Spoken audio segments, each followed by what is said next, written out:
चलो चलो निकलो यहाँ से, बहुत हो गया, अब हम तुम्हें बर्दाश्त नहीं कर सकते। हाँ हाँ, बहुत हो गया। एक तो कभी वक्त पर किराया नहीं दिया, ऊपर से तुम्हारा ये लड़का जग्गू हमारे ही घर में चोरी कर रहा है। चोर कहीं के। ओ हरियाली, चोर किसे कहती है तू? होती कौन है हमें घर से बाहर निकालने वाली? हम ही तेरा घटिया घोंसला छोड़कर जा रहे हैं। हम चोर ना बोलो तो क्या बोलूं? देखा मिट्ठू जी कैसे अपनी जुबान चलाती है। चल कब्बी, निकल जा यहाँ से। हरियाली तूती ने कबो के परिवार को उनके घर से बाहर निकाल दिया। कबे बारिश में भीगते हुए इधर उधर सहारा ढूंढने लगे। उन्होंने कुछ पंछियों से मदद भी मांगी, लेकिन किसी ने भी उसकी मदद की ही नहीं। अरे गौरी, तुम्हारे इस लाल की वजह से जंगल में हमारी कोई इज्जत नहीं रही। अब कोई भी पक्षी हमारी मदद करने के लिए तैयार भी नहीं है।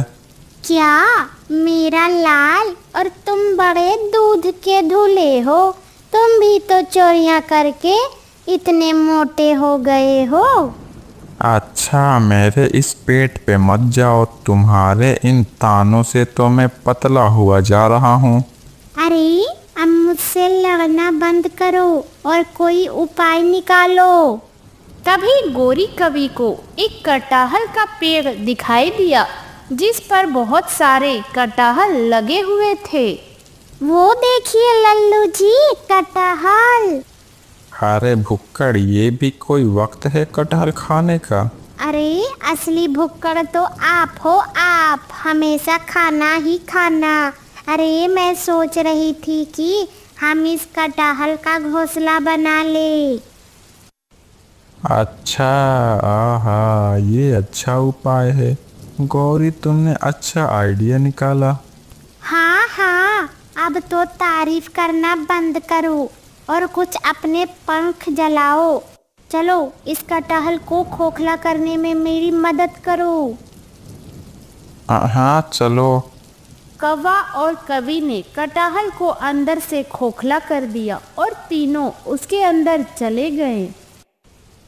अरे वाह मम्मी, यह कटहल का घोंसला तो बड़ा अच्छा है। हाँ, बड़ा आरामदायक भी है। अब तो मैं दिन रात सोऊंगा। अब मुझे यहाँ से निकालने वाला कोई भी नहीं है और मुझसे कोई किराया भी नहीं मांगेगा अब। हाँ हाँ, लेकिन ज़्यादा दिन नहीं, तुम मुझे एक बढ़िया सा घोंसला बनाकर देना होगा, समझे कि नहीं? तभी कौवों को बाहर से स्वादिष्ट खाने की खुशबू आने लगी, जो कि नीचे वाली डाली से मीठी चिड़िया के घर से आ रही थी। अरे ये इतनी स्वादिष्ट खुशबू कहाँ से आ रही है?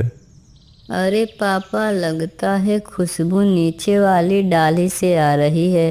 मम्मी जाकर देखो ना, नीचे कौन रहता है। अच्छा, जरा देखूं तो। गोरी वहां से नीचे देखती है तो उसे मीठी चिड़िया का घोंसला दिखाई देता है। हाँ, या तो मीठी का घोंसला है, उसी के घर से आ रही है खुशबू। अच्छा, तो जाकर देखो ना गौरी, मीठी क्या पका रही है। थोड़ा सा चुरा कर हमारे लिए भी लाओ। अरे मरवाओगे क्या लल्लू जी? उसे घर से बाहर तो जाने दो, फिर चुराती हूँ मैं। हाँ चलो, सारा खाना तो बन गया और चिंकी के पाठशाले से आने का भी वक्त हो गया। वो आ जाए, फिर हम दोनों मिलकर खा लेंगे। ऐसा सोचकर मीठी अपने घोंसले से बाहर चली जाती है, जिसे कौवे देख लेते हैं। चलो, मीठी तो गई, अब हमारा रास्ता एकदम साफ है। हाँ चलो। कौवे मिट्टी के घर में चोरी करने निकल जाते हैं। जग्गू हमला। अरे पापा वो देखो कितने बढ़िया खिलौने। और ये देखो यह घोड़ा तो कितना बढ़िया है। मम्मी मुझे ये घोड़ा चाहिए। अरे इतनी बढ़िया खुशबू, वाह वाह, गरम गरम चावल, वो भी मसाले वाले। चल जग्गू यहीं पर खा लेते हैं। पसंद आया सामान उठाकर और सारा खाना खत्म करके कव्वे वहां से माँ, जल्दी से मुझे खाना दे दो, बहुत भूख लगी है। हाँ, पहले हाथ मुंह धो लो, मैं खाना लाती हूँ। मीठी को खाने परोसने जाती है और चावल का पतीला देखती है तो उसे पूरा पतीला खाली दिखाई देता है, जिसे देखकर मीठी चौंक गई। अरे ये क्या, ये सारे चावल कहाँ गए? अरे माँ, क्या हुआ? अरे देखना, मैंने हमारे लिए चावल बनाए थे। जाते वक्त तो सब कुछ ठीक था, अब पता नहीं चावल कहाँ गए। अरे माँ, ऐसा कैसे हो सकता है? कहीं किसी ने हमारा खाना चुरा तो नहीं लिया क्या? लेकिन कोई चावल क्यों चुराएगा?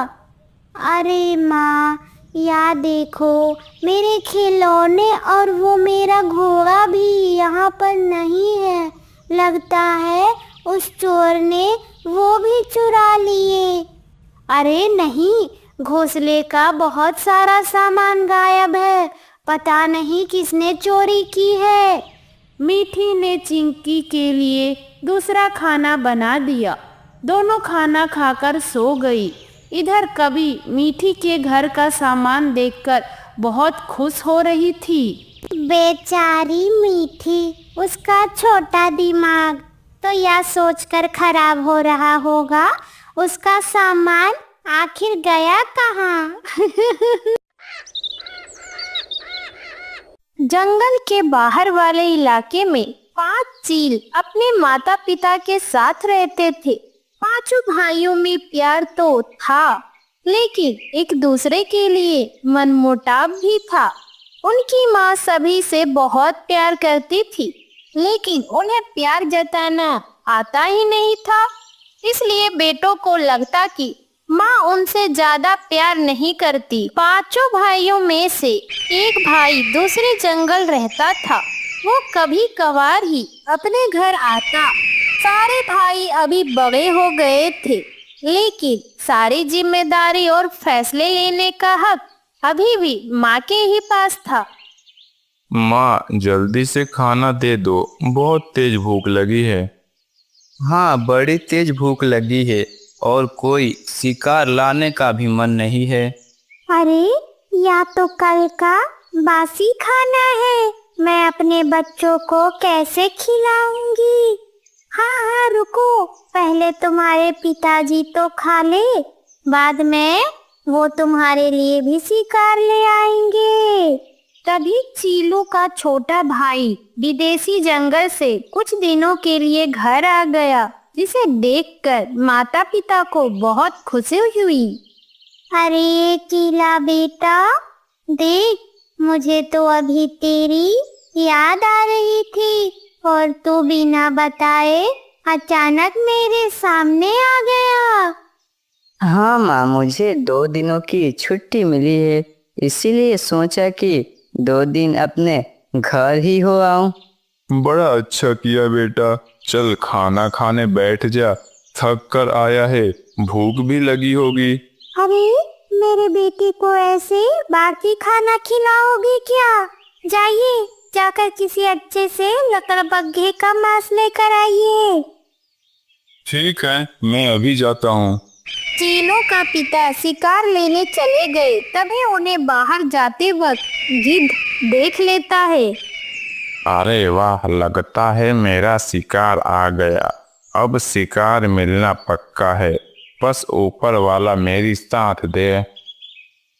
हाँ देखा, शीला के आते ही माँ हमें कैसे भूल गई, हम भी तो भूखे ही हैं। लेकिन इस बात की उन्हें कोई फिक्र नहीं है। ऐसे भी तो उन्हें कहाँ हमारी फिक्र है। हमेशा पिताजी ही तो हमारी ख्याल रखते हैं। हम खाए या ना खाए इस बात की उन्हें कोई फर्क नहीं पड़ता। हाँ, पिताजी भी कैसे शिकार के लिए चले गए, वरना रोज तो हमें ही भेजते हैं। पढ़ाई कर रहा है तो क्या हुआ, हम भी तो यहाँ रहकर माँ पिताजी की सेवा ही कर रहे हैं। हमारी तो कोई कीमत नहीं है। अभी भी सारे फैसले उन्हीं के हाथों में है। मना क्यों कर रही हो माँ? मैं फालतू में पैसे खर्च नहीं करूँगा। बस मुझे इस बार पैसे दे दो। नहीं चीला, तू समझने की कोशिश कर। यहाँ पर तुम्हारे भाइयों को भी पैसे की जरूरत होती है।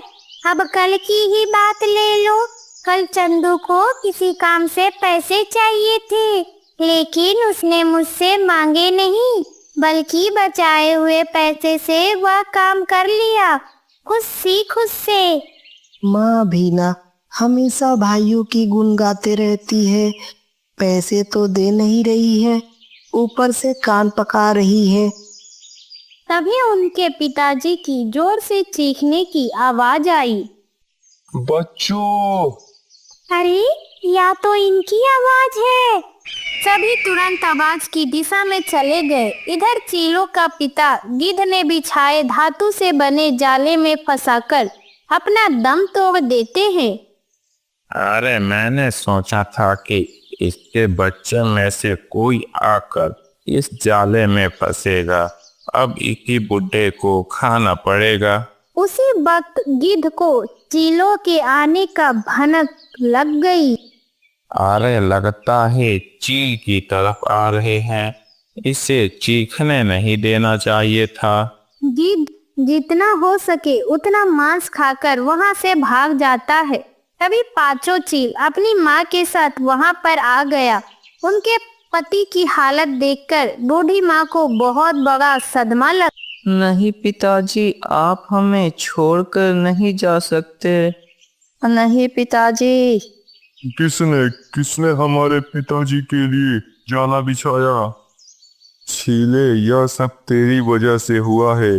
ना तू घर आता और ना ही पिताजी शिकार लेने जाते और ना यह सब होता। क्या लखा भाई, तुम मुझे क्यों दोषी ठहरा रहे हो?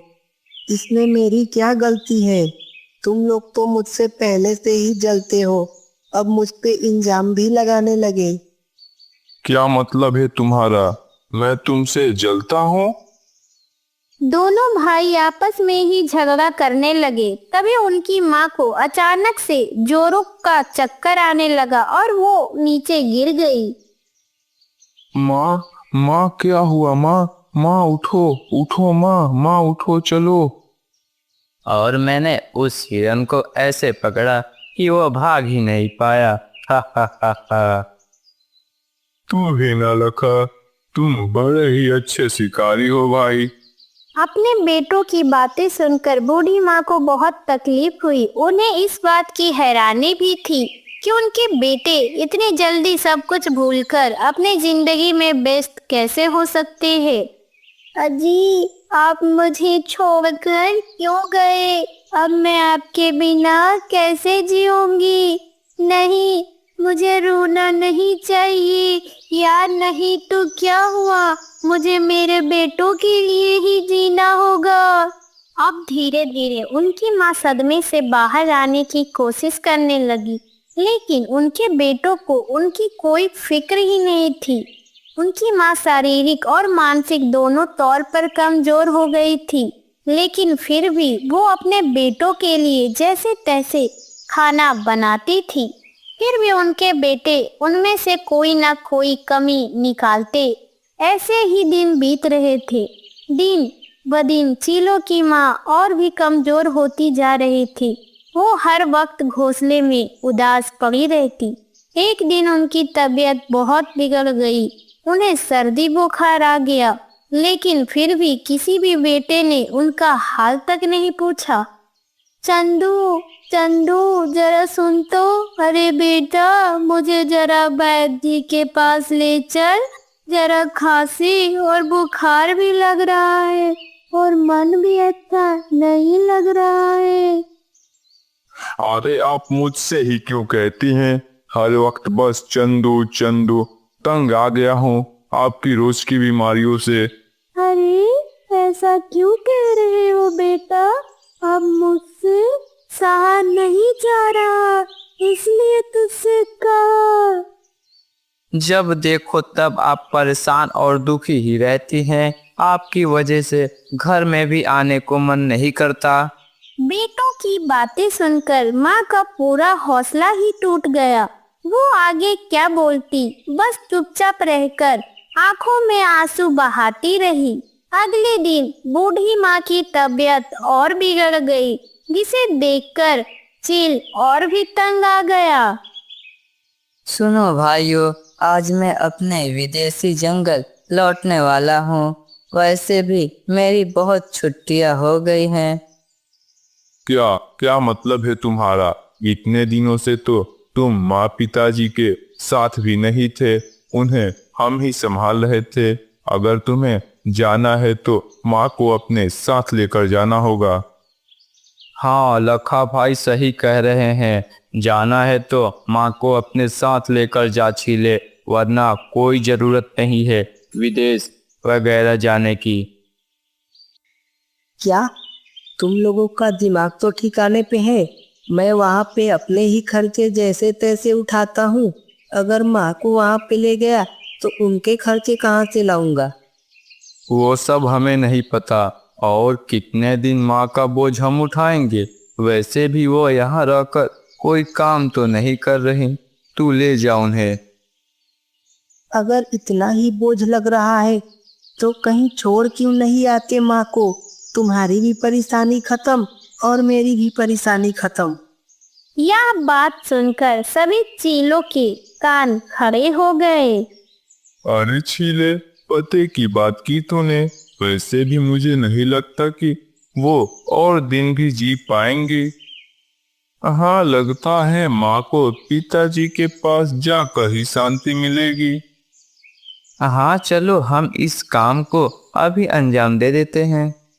लेकिन हम उनसे कहेंगे क्या? उसमें क्या है, कह देंगे कि वैद्य जी के पास ले जा रहे हैं, तो उन्हें शक भी नहीं होगा। हाँ, यह अच्छा आइडिया है। चलो, माँ